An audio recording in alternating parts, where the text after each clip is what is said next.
Wusstest du, dass eine der größten Bibliotheken der Welt in einer einzigen Woche vernichtet wurde? Im Jahr 1258 marschierte das Heer der Mongolen unter Hülegü Khan auf Bagdad zu. Die Stadt war damals das Zentrum der Welt.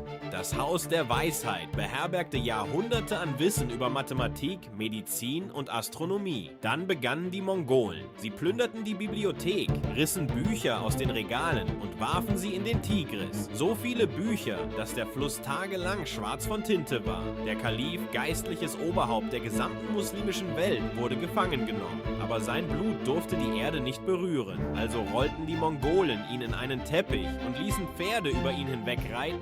In einer einzigen Woche verschwand das islamische goldene Zeitalter. 500 Jahre politische Ordnung. Weg. Werke von Gelehrten, die niemand mehr kannte. Weg. Wissen, das die Welt hätte verändern können, für immer verloren. Niemand weiß, was in jenen Büchern stand.